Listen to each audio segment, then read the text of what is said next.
तो आप देख रहे हैं कि पहला एग्रीमेंट कैंसिल हुआ, फिर दोबारा एग्रीमेंट हुआ है। उस समय सुल्तान अंसारी समेत 9 पार्टनर थे।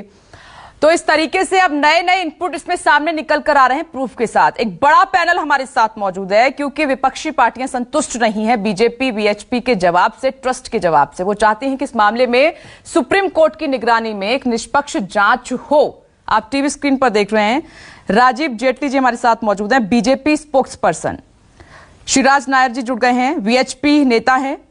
साथ ही दीपक वाजपेयी जी आम आदमी पार्टी स्पोक्स पर्सन, साधना भारती जी कांग्रेस स्पोक्स पर्सन और मेरे सहयोगी राजीव रंजन जुड़ गए हैं, डिप्टी एडिटर।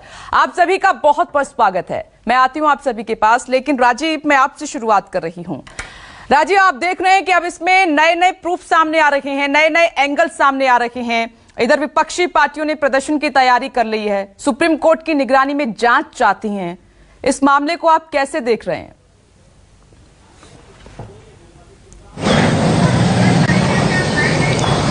देखिए, अभी हम लगातार अयोध्या को रिपोर्ट कर रहे हैं और अब मैं आपको थोड़े वक्त में बताता हूं कि ये सारी बातें जो हो रही हैं, इसमें 2-3 चीज क्लियर करना दर्शकों के लिए बहुत जरूरी है। पहली बात तो यह है कि ये राम मंदिर भूमि, राम मंदिर के लिए ये जमीन नहीं ली गई है। वहां निर्माण क्षेत्र जहां हो रहा है वहां से 1 किलोमीटर के से दूर, करीबन उतनी दूर है। असल में क्या है कि 67 एकड़ के आसपास राम जन्मभूमि का मंदिर बनना था, लेकिन अब ट्रस्ट ने सोचा कि उसको 100 एकड़ या जितनी जमीन मिल सके उतना बड़ा किया जाए। अब वहां बहुत सारे लोग सदियों से रहते हैं, मंदिर भी है उसमें, छोटे छोटे बहुत लोगों के घर है। तो बहुत सारे लोग ये कहते हैं कि भैया आप हमारा पैसा ले लोगे और घर या मंदिर ले लोगे तो हम जाएंगे कहां? तो उसी विसिनिटी में अयोध्या के नजदीक ही उनको बसा भी दिया जाए, इसके लिए ट्रस्ट ने ये जमीन खरीदी है कि अगर यहां से किसी को दें, कोई पैसा और जमीन दोनों के लिए तैयार हो तो हम वहां जमीन दे दें, कोई सिर्फ जमीन लेना चाहते हो जमीन दे दें, जिस पर जो तैयार हो जाए, क्योंकि ट्रस्ट को किसी भी कीमत पर राम जन्मभूमि मंदिर के आसपास की जमीन चाहिए। पहली बात ये। दूसरी बात ये कि ये जो सारी बात हम कर रहे हैं इसको 2 तरीके से देखना होगा। ये पूरे अमरूद का बाग 2.334 एकड़ का है और ये जो अभी डील हुई है ये एकड़ नहीं हेक्टेयर, और अभी जो ये डील हुई है वो 1.2 हेक्टेयर की हुई है। यानी अभी आधे अमरूद की बाग की डील हुई है, पूरे की नहीं हुई है। जो बात ये जानना बहुत जरूरी है कि जमीन का जो पूरा हिस्सा है जिस पर एग्रीमेंट, जिस पर जो बेचा गया है सुल्तान अंसारी और इनको, वो उसके बाद से जो ट्रस्ट ने खरीदा है वो अभी बाग का आधा हिस्सा है। और तीसरी बात यह है कि सुल्तान अंसारी जो है, सबसे बड़ी बात, इसको बहुत पीछे से नहीं देखना चाहिए, किसका कब एग्रीमेंट हुआ उसको छोड़ दीजिए। आप सिर्फ 2017, अब से 4 साल पहले से लीजिए। इस अमरूद के बाग का मालिकाना हक आलम भाइयों के पास था। 4 भाई हैं, महफूज आलम, नूर आलम, फिरोज आलम और जावेद आलम। ये 4 भाई इस अमरूद के बाग के मालिक थे। पीछे उसमें कई मुकदमे हैं जिसकी पूरी जानकारी हमारे पास है, न्यूज 24 के पास उसके कागजात हैं, पीछे जो मुकदमे थे। 2017 में सारे मुकदमे क्लियर हो गए और आलम भाइयों के पास ही अमरूद का बाग आ गया। 2017 में हरीश पाठक और कुसुम पाठक को उन्होंने रजिस्ट्री कर दी 4 साल पहले। जब राम मंदिर की सुनवाई सुप्रीम कोर्ट में हो रही थी, तो जब लगा कि अब ये लोगों को लगा, फैजाबाद के आसपास के लोगों को लगा कि लगता है कि राम मंदिर के पक्ष में फैसला आएगा, तो सितंबर, आपको मालूम है 9 नवंबर 2019 को राम मंदिर का फैसला आया, तो सितंबर 2019 को ये बेशकीमती जमीन थी। तो फैजाबाद और आसपास के, मैं बार बार कहता हूं, वो ताकतवर लोग हैं, वो फैजाबाद के लोकल लोग, साकेत के लोग, अयोध्या के लोग, सब उनको जानते हैं। ये उसमें 9 लोग कौन कौन थे, सुल्तान अंसारी समेत 9 लोग जो थे, उनके नाम भी न्यूज 24 को पता है, हमने बताए भी हैं।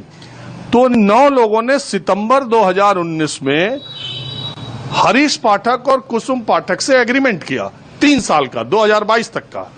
लेकिन 18 मार्च 2021 को 3 घटनाएं घटी, जिसका जिक्र संजय सिंह भी कर रहे हैं। 3 घटनाएं घटी। पहले एग्रीमेंट कैंसिल हुआ जो 2019 में 9 लोगों के साथ हुआ था। उस एग्रीमेंट में सुल्तान अंसारी 9 लोगों में 1 आदमी था और रवि मोहन तिवारी उस एग्रीमेंट में गवाह थे। 2021 में 18 मार्च 2021 को वो एग्रीमेंट कैंसिल होता है। पहली घटना, एग्रीमेंट कैंसिल होता है। दूसरी घटना, जो उसमें गवाह है रवि मोहन तिवारी और सुल्तान अंसारी, जो 9 लोगों में एग्रीमेंट करने वाले हैं, क्यों 9 लोगों में से सिर्फ सुल्तान अंसारी और उस एग्रीमेंट के गवाह रवि मोहन तिवारी ने वो जमीन की रजिस्ट्री कुसुम पाठक, हरीश पाठक से कराई। बात यह है कि जो 9 लोगों ने एग्रीमेंट किया था वो ताकतवर लोग थे, वह पैसे वाले लोग थे। उन्होंने जानबूझकर एग्रीमेंट किया था। उनको मालूम था कि जमीन की कीमत 4 गुना मंदिर के फैसले में पक्ष में फैसला आएगा तो 4 गुना बढ़ेगी। तो फिर वो लोग कहां चले गए? कागजों में वो लोगों ने अपना हक क्यों छोड़ दिया? जो एग्रीमेंट में थे उनको किसने क्या दिया, ये कागजों में कहीं नहीं है। कहां दिया गया, कैसे दिया गया, ये बड़ा सवाल है। क्यों? क्योंकि जमीन के जिस टुकड़े का एग्रीमेंट करके हम साझेदार होते हैं, 1 रुपए की जमीन का, हमको मालूम है कि मंदिर के फैसला आने के 1 साल के बाद वो जमीन 4 रुपए की होगी, तो वो 8 लोग कहां चले गए?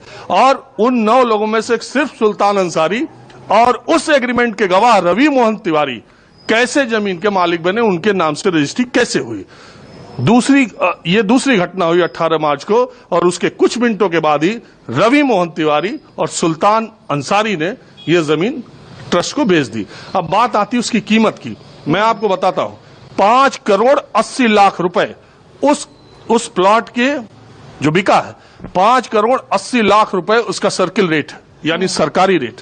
लेकिन मार्केट रेट आपको मालूम है कि ज्यादा है। मैं इस पर नहीं जाता कि आज की तारीख में उस जमीन की कीमत 18.5 करोड़ रुपए से ज्यादा है या कम है, ये मैं इस पर नहीं जाता। लेकिन ये जरूर है कि 5 करोड़ 80 लाख तो सर्किल रेट है, उससे नीचे का आप स्टाम्प नहीं दे सकते।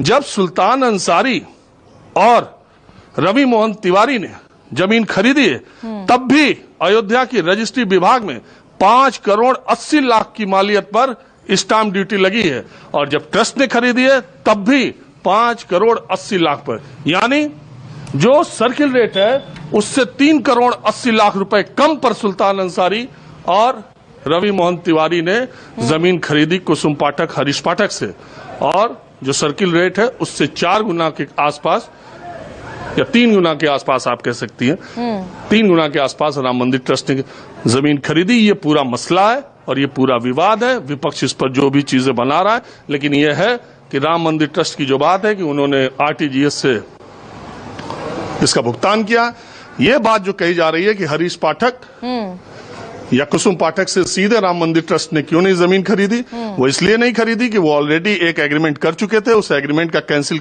होना बहुत जरूरी था। लेकिन सवाल है कि जिस एग्रीमेंट में 8 लोग और थे, वो कहां चले गए? वो छोटे मोटे लोग नहीं है। इसी से शुरुआत कर लेते हैं राजीव। आपने बहुत छोटे मोटे लोग नहीं है, और फैजाबाद और अयोध्या के सब लोग जानते हैं। बहुत डिटेल में आपने सब कुछ समझा दिया। राजीव जेटली जी, अब आप समझ गए होंगे कि विपक्ष क्यों मांग कर रहा है। बहुत कुछ स्पष्टीकरण नहीं है इसमें। वो 8 लोग कहां हैं, उनका कुछ अता पता नहीं है। और राजीव कह रहे हैं वो छोटे लोग नहीं थे जो सुल्तान अंसारी के साथ पार्टनर थे। सुल्तान अंसारी तो हैं, लेकिन बाकी 8 लोग कहां हैं? इसीलिए विपक्ष प्रदर्शन कर रहा है, सुप्रीम कोर्ट की निगरानी में जांच की मांग कर रहा है। मात्र आपके ये कहने से कि जिस तरीके से आप एक्सप्लेन कर रहे हैं कि हमने तो सब फेयर किया है, ट्रांजैक्शन फेयर किया है, कैश में कुछ भी लेन देन नहीं हुआ, इससे बात कहां बन रही है? नहीं, मैं अच्छा हुआ आपने डिबेट में राजीव रंजन जी से बहुत विस्तार में बात करी, नहीं तो शायद पता नहीं किस दिशा में चली जाती। अब आप मेरे से प्रश्न पूछिए कि मैं भारतीय जनता पार्टी का प्रवक्ता हूं, जो हमसे पहले जिन लोगों ने जमीन आपस में खरीदी या बेची या एग्रीमेंट किया, क्या आप मेरे से उस पर प्रश्न उठा रहे हैं कि उन्होंने इतने पैसे में क्यों खरीदी? या आप मुझसे ये प्रश्न उठा रहे हैं कि उन्होंने एग्रीमेंट क्यों नहीं रद्द किया? या आप मुझसे ये प्रश्न उठा रहे हैं कि जो 8 लोग थे उनको हिस्सेदारी क्यों नहीं मिली? या ये प्रश्न उठा रहे हैं कि उसकी कीमत कितनी होनी चाहिए थी, उन्होंने क्यों नहीं खरीदी उतनी कीमत पे? अगर ये सब प्रश्न उठा रहे हैं तो हम किसी प्रॉपर्टी डीलर के प्रवक्ता तो है नहीं। हमने कहा कि ट्रस्ट ने जमीन खरीदी। राजीव रंजन जी ने बड़ी विस्तार से बताया कि ट्रस्ट ने पूरा पैसा दिया, उस जमीन का जो अधिकार बनता था वो दिया। अब यहाँ डिबेट उल्टी हो रही है। ये विपक्षी दल भी जो बात उठा रहे हैं, ये हमसे पूछ रहे हैं वो प्रॉपर्टी डीलर जो आपसे पहले वाले थे ना, आप उनको उनकी सफाई पेश कीजिए। आप बताइए उनका पार्टनरशिप कहां गई, उनका हिस्सा कहां गया, उनकी कमीशन कहां गई? अरे भाई, काम हमारा नहीं है, ये काम हमारा नहीं है किसका कितना कमीशन था, किसका कितना हिस्सा था। हमारा काम है कि हमने जो जमीन ट्रस्ट ने खरीदी, वो ट्रस्ट ने कितने पैसे में जमीन खरीदी और उसकी पेमेंट ब्लैक में हुई कि व्हाइट में हुई। क्योंकि ब्लैक और व्हाइट का ये मतलब होता है कि आपने देखा एक सर्कल रेट होता है, उस सर्कल रेट पे अगर मैं आज किसी भी राजनीतिक पार्टी के वरिष्ठ नेताओं की जमीन को खरीदूं, मान लो मैं प्रियंका गांधी जी की शिमला में बहुत बड़ी लैंड है खुफरी के पास, वो अगर सर्कल रेट पे मुझे बेचें, मैं अभी उसकी पेमेंट करने के लिए तैयार हूं, क्योंकि वो इतनी सस्ती है कि वो मेरे हाथ में, मेरे दायरे में है। लेकिन वो सर्कल रेट पे ना बेचेंगे ना खरीदेंगी, पता नहीं कितना पैसा ब्लैक उसमें दिया होगा और कितने पैसे ब्लैक की डिमांड करेंगे। लेकिन यहाँ पर मामला अलग है, यहाँ मामला ये है कि नहीं राजीव जी, ये इतना सिंपल नहीं है, ये इतना सिंपल नहीं है जो आप समझाने की कोशिश कर रहे हैं। मैं साधना भारती जी आपके पास आ रही हूँ, लेकिन मेरे सहयोगी क्योंकि राजीव जी वहां पर मौजूद हैं, उन्होंने डिटेल निकाली है इसकी, वो उनका कोई सवाल है। राजीव,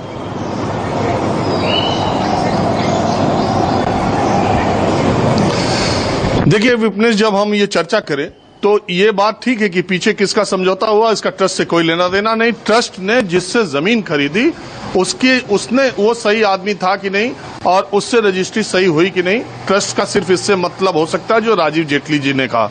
लेकिन एक बड़ा सवाल ये कि ट्रस्ट ने जब जमीन खरीदी तो उस रजिस्ट्री के वक्त जो लोग गवाह थे, उससे पहले जब वो जमीन सुल्तान अंसारी और रवि मोहन तिवारी ने खरीदी तो वही लोग वहां भी गवाह थे। तो क्या ये सब गवाह, खरीद बिक्री, ये सारे लोग एक ही गाड़ी में बैठ के रजिस्ट्री ऑफिस गए थे? क्या वही दो आदमी पहले वाले समझौते में भी गवाह हैं? वही दो आदमी ट्रस्ट जब जमीन खरीदता है उसमें भी गवाह है? इसका मतलब ट्रस्ट ने ऐसे ही तो गवाह उनको नहीं बनाया, मेरा भी सवाल पिछली डील में भी वो गवाह थे। तो ये दोनों की कड़ी से आप अलग नहीं हो सकते। ठीक है, मैं दीपक जी का भी सवाल जोड़ लेती हूँ, जल्दी से जोड़िए अपना सवाल। विपनेश जी मेरा भी सवाल ले लीजिए। हाँ जोड़िए, जल्दी जोड़िए अपना सवाल। विपनेश जी, ये चंपत राय बंसल जी जो हैं जी, ये चंपत राय बंसल जी शुरू से झूठ बोल रहे हैं। कल जो सुल्तान अंसारी की बाइट चली उसमें आप देखेंगे उन्होंने कहा है 4 महीने पहले चंपत राय बंसल उनसे मिलने उनके दफ्तर में गए थे जमीन की खरीद करने के लिए। तो अब ये बात आ गई कि हम तो उसको जानते नहीं है, पहले किससे समझौता किया। ये जो निरस्ती पत्र है जिसकी आपने बात की, आपको पढ़ा नहीं आपने इसको पूरा, इसमें लिखा हुआ है कि आज 50 लाख रुपए हम वापस कर रहे हैं और अब इस जो कॉन्ट्रैक्ट जिसका हवाला चंपत राय बंसल दे रहे थे उसका कोई असर नहीं होगा बेचने वालों के ऊपर, हरीश पाठक और कुसुम पाठक के ऊपर कोई नहीं होगा असर। तो अगर हरीश पाठक, कुसुम पाठक 2 करोड़ रुपए में वो जमीन सुल्तान अंसारी और रवि मोहन तिवारी को बेच रहे हैं, तो 2 करोड़ में वो जमीन ट्रस्ट को क्यों नहीं बेच रहे? जबकि उस डील में सिग्नेचर जो है गवाह के तौर पर वो ट्रस्ट के मेंबर अनिल मिश्रा और फैजाबाद के मेयर के हैं, जो बीजेपी की डॉक्यूमेंटेशन पर हमने बात की। लेकिन मेरा सवाल कुछ और है और यह सवाल ऐसा है जो आपको चुभेगा।